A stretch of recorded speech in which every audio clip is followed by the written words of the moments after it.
Olá, seja bem-vindo de novo.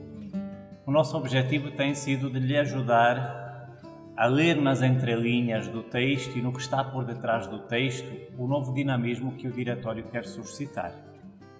Então não esqueça, se tudo isso tem suscitado em você alguma dúvida ou se trouxe para você algum questionamento, deixa aqui com a gente, é só comentar no preenchimento aí do formulário ao registrar a sua presença. Ao pensarmos a realidade do curso, desejamos muito que ele pudesse ser útil para você como primeira aproximação ao Diretório.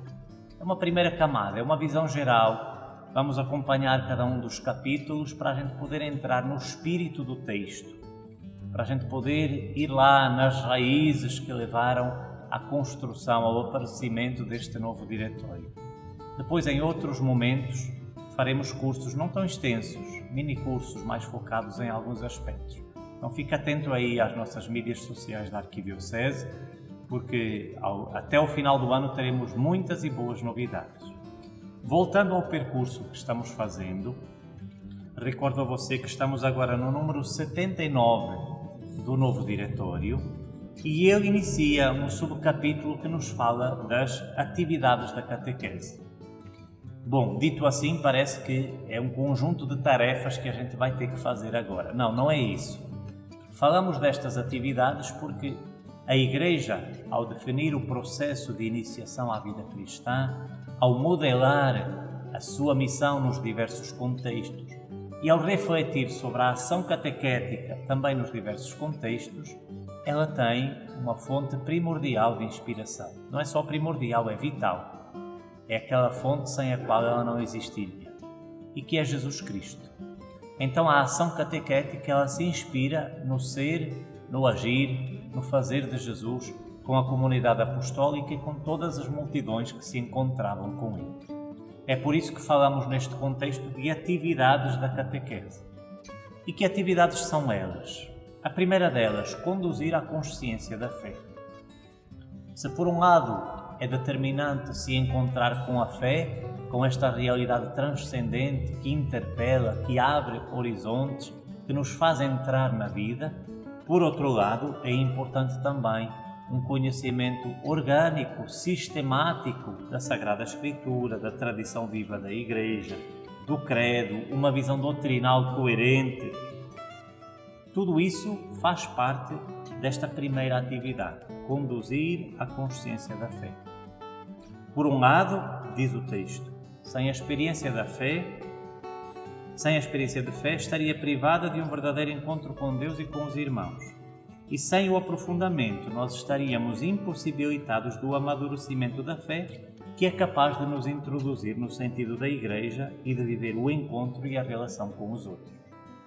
Então, falamos aqui também de um conhecimento cognitivo, refletido, pensado, estruturado na experiência de fé.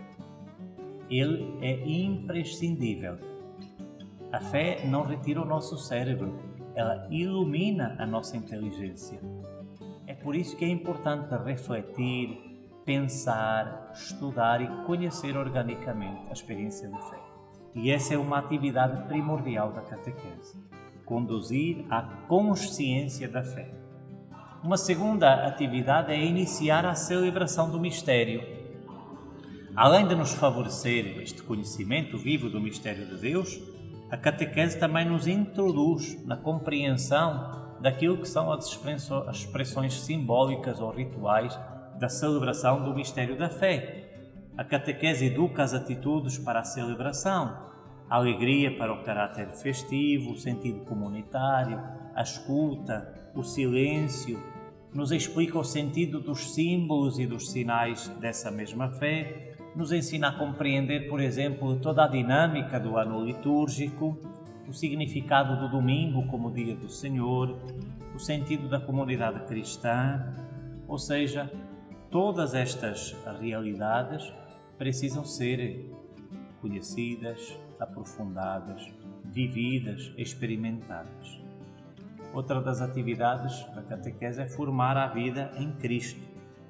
E aí nós precisamos ter muito claro que a catequese educa ao seguimento do Senhor, segundo as disposições que nos são apresentadas nas bem-aventuranças, que são esta Carta Magna, são o RG da nossa identidade enquanto discípulos, enquanto missionários do Senhor Jesus Cristo. Claro que neste formar a vida, ela forma, como já dissemos aqui, em todas as dimensões, em todas as circunstâncias, para que a gente se torne, como gosta de dizer o Papa Francisco e como disse na Alegria do Evangelho, essa belíssima exortação, para que nos tornemos mensageiros alegres de propostas altas, guardiões do bem e da beleza que resplandecem em uma vida fiel ao Evangelho. É o número 168 lá da exortação à Alegria do Evangelho. Então, ao formar a vida em Cristo, a catequese nos introduz com esta sua atividade a uma resposta, por um lado, à vocação comum, todos fomos chamados à experiência de fé e à salvação nele, mas por outro lado também às diversas respostas vocacionais que se concretizam nos diversos ministérios, nos diversos serviços que constituem toda a vida eclesial. Então, cabe à ação catequética mostrar que a fé, traduzida em uma vida comprometida a amar como Cristo, é esse caminho que favorece o advento do Reino de Deus no mundo e que nos permite esperar pela promessa da bem-aventurança eterna, saboreando já aqui em antecipação aquilo que é possível aos nossos olhos, à nossa inteligência e ao nosso coração. Entre estas atividades que a catequese é chamada a realizar, há uma que é essencial. Chama-se ensinar a rezar. Nós vemos, ao ler a Sagrada Escritura, como a intimidade com Jesus Cristo, por parte dos discípulos, é sempre uma intimidade orante. Nos momentos significativos e essenciais da vida e do seu ministério, Jesus sempre leva os discípulos, ou vai ele mesmo, ao encontro do Pai, na oração, na escuta atenta da sua vontade. Então, a oração é primeiramente este presente de Deus e a catequese tem esta missão de educar à oração e na oração, desenvolvendo uma dimensão contemplativa da vida. Sem esta atitude profunda de contemplação de Deus, de escuta ativa do querer de Deus, não há vida cristã que se possa sustentar. É como se a gente quisesse construir uma casa sem os pilares. Rapidamente ela iria se desmoronar. E é importante entendermos isso. Uma catequese que não ensina a rezar não é catequese. É entretenimento religioso, mas não é a catequese sonhada pela Igreja e desejada pelo próprio Deus como anúncio, como testemunho evangelizador. Claro que entre estas atividades, se a catequese nos introduz e nos conduz a um conhecimento integral da fé, se ela nos introduz a uma compreensão dos ritos, dos símbolos, do mistério, se ela nos introduz a esse grande mistério que é a oração, a intimidade com Deus, ela também nos introduz na mesma medida na vida comunitária. Não há experiência cristã sem encontro com Jesus Cristo, sem encontro com os irmãos, sem essa vivência comunitária essencial da experiência de fé. E por isso, ao introduzir-nos na vida comunitária, o novo diretório nos apresenta, no número 88, uma expressão muito bonita que eu peço que você grave, tatue aí no seu cérebro e no seu coração. Ele diz: isso é possível cultivando uma espiritualidade de comunhão. Claro que o documento, embora não diga aqui, ele está se referindo ao número 43 de uma carta pastoral do Papa João Paulo II, chamada No Início do Novo Milénio, em latim Novo Millennium Ineunte. Foi publicada no ano de 2001, logo após o término do grande jubileu do ano 2000. E aí o Papa João Paulo II fala desta necessidade de criarmos, de nos deixarmos abraçar, envolver e de vivermos aquilo que ele chamou de espiritualidade de comunhão, que é este olhar voltado para a Trindade, é este olhar voltado para o irmão, é esta capacidade de aliviar os fardos uns dos outros, mas também esta capacidade de vivermos sempre ao serviço, num dinamismo de encontro em que, se o outro falta, sempre faz falta. E por isso, uma comunidade que só encontra sentido estando unida e reunida em comunhão com o outro, o grande outro que é Deus, que é a fonte essencial. Então, a partir daqui, nós vimos estas atividades que se tornam essenciais, primordiais, para que a catequese desenvolva depois as outras atividades, as pequenas atividades. Eu diria, estas são as atividades macro, os pilares essenciais para o agir catequético, que depois se traduzem naquelas atividades cotidianas que nós fazemos. O momento de encontro semanal, o momento da Lectio Divina, o momento mais formal de refletir, aprofundar a nossa experiência de fé, o momento catequético com crianças, jovens e adultos, mas sem este olhar primordial, sem estes pilares essenciais, nós não entenderemos as tarefas cotidianas, porque elas serão apenas correria.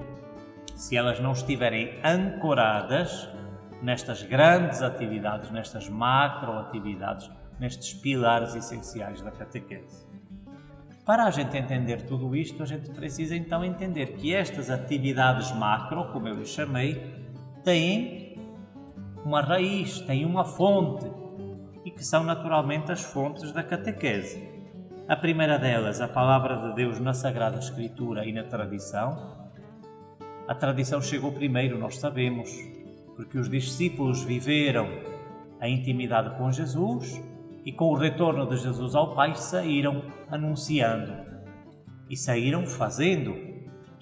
A gente chama a tradição justamente essa realidade do ser e do fazer da Igreja, que ao longo dos tempos se foi concretizando em hábitos, em modos de dizer, em modos de estar, em modos de se comportar. Mas se esta tradição chegou primeiro, ela sentiu uma necessidade, que ao anunciar por palavras e por gestos todas essas realidades, tudo isso fosse colocado por escrito. E é aí que nós vamos resgatar esta memória efetiva e afetiva da economia da revelação, ao nos encontrarmos com a Palavra de Deus, acolhida, inspirada e passada a escrito na fé da Igreja, que se torna para todos nós palavra normativa. Então, como fonte primordial da vida da Igreja, vamos encontrar sempre a palavra da Escritura e a palavra da tradição, porque são indissociáveis, uma não compete com a outra, uma não se entende sem a outra. Essa é a grande perspectiva que nós devemos sempre manter. A Igreja faz o que faz porque se inspirou na palavra, e a palavra, ao suscitar essa realidade dinâmica, toda essa realidade que nós chamamos de tradição, dá essa substância a essa mesma tradição, porque a inspira e a consolida. Então há aqui uma reciprocidade permanente entre palavra da Escritura e palavra da tradição, que é determinante para os nossos processos. É por isso que nós vimos resgatando o itinerário catecumenal como modelo, como modelagem. Recordo, não para a gente transpor, mas para se inspirar para o nosso processo de iniciação à vida cristã. Deu certo lá no início, mas não é uma receita, deixem que eu diga assim, uma receita de bolo. Ele é fruto deste amadurecimento criativo, da escuta do Espírito e da vontade de Deus da primeira comunidade. Precisamos voltar lá para recuperar essa escuta e esse olhar contemplativo e, inspirando-nos nesse modelo, desenvolver então um modelo que seja mais aderente, coerente, consistente com a cultura e com o tempo que vivemos. Para isso, voltamos às fontes da catequese: a Sagrada Escritura e a tradição, o magistério da Igreja como realidade viva. Nós temos do magistério da Igreja, às vezes, uma ideia um pouco monolítica, como se fosse um pedregulho, um paralelepípedo. É uma coisa assim meio fechada, pesada. O magistério da Igreja é esta realidade viva da maternidade da Igreja. Ela, por ser mãe e acompanhar os tempos, a história, os dinamismos de vida, terá sempre uma palavra que ensina, que estimula, que acompanha, que corrige quando necessário e que indica o caminho certo.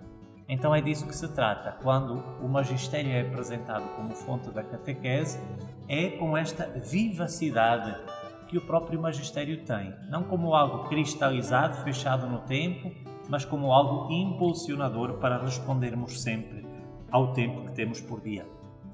Claro que é uma fonte inesgotável para nós e nisso o Diretório vai lhe dar um amplo destaque, o testemunho dos santos e dos mártires. Nós dizemos com frequência, repetindo uma máxima de Tertuliano, que o sangue dos mártires é semente de novos cristãos. E os mártires não estão lá só na antiguidade. O Papa João Paulo II, ao convocar o jubileu do ano 2000, nos recordou que o século XX foi um século de grandes mártires, de um número tão intenso e tão imenso, muito maior que o dos primeiros mártires lá da antiguidade. Então temos no testemunho dos santos, no testemunho dos santos mártires, este testemunho de fé que foi guardado, que foi transmitido e que agora precisa novamente ser recompartilhado, porque nele encontramos uma verdadeira fonte da catequese, de inspiração, de síntese, de compreensão do mistério e de vivência do mistério da fé essencial. Depois, naturalmente, é fonte da catequese a teologia como reflexão sistemática da experiência de fé. A teologia não é um estudo erudito acerca das coisas da fé. É um estudo sistemático e necessário porque ela nos oferece esta contribuição para que a gente possa transmitir de uma maneira mais acessível, comunicável, aquilo que são as razões da nossa fé, as razões da nossa esperança. A teologia não é falar complicado acerca de Deus. A teologia é saber comunicar de maneira vital e essencial a experiência da fé e as razões da nossa esperança. Vejam que diferença. A gente entende ela como um peso e ela, afinal, é uma mola propulsora, libertadora para nós os catequistas e para toda a comunidade cristã. Que bom seria se nós os catequistas estudássemos um pouquinho mais da teologia. Hoje há muitas possibilidades, seja assim como estamos fazendo agora, seja de maneira presencial quando for possível, mas fique atento, se você é da Arquidiocese da Paraíba, nós temos um curso de teologia, onde estudam leigos, candidatos ao sacerdócio, candidatos ao diaconato permanente, homens e mulheres que têm sede de Deus e querem aprofundar a sua fé. Se precisar mais informações, se quiser mais informações, pergunta aqui no formulário quando você for preencher o registro da sua presença em aula hoje, que a gente lhe enviará mais informações. Mas também faz parte desta fonte da catequese a cultura cristã.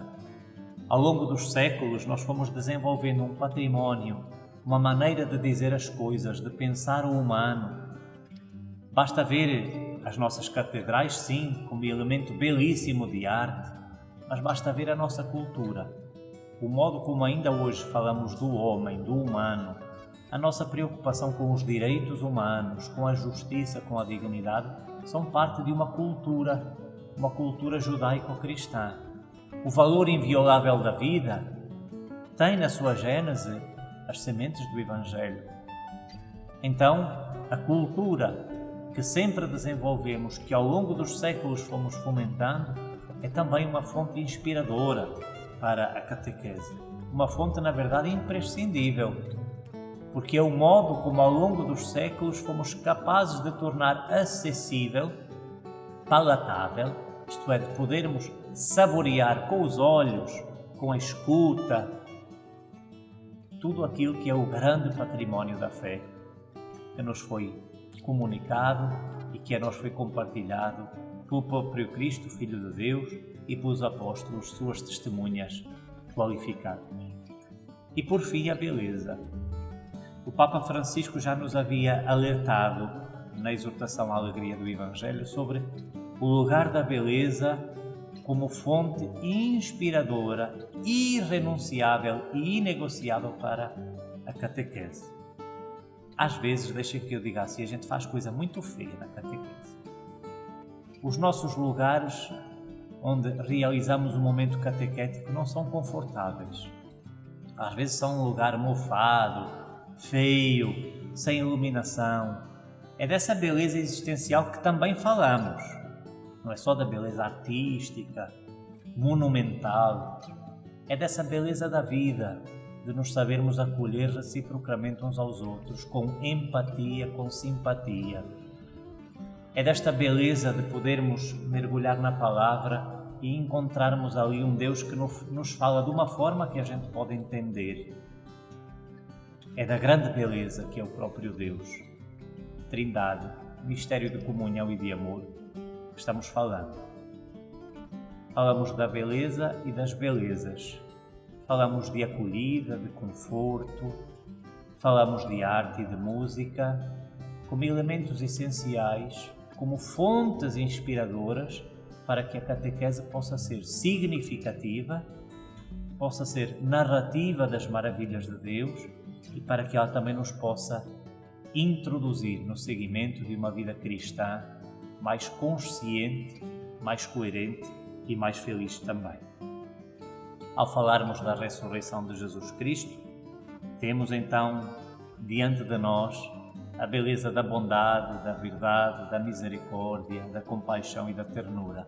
É essa beleza que nós precisamos comunicar com uma vivacidade nova, com um entusiasmo novo, com uma simbologia também nova, e eu diria assim, com um coração novo.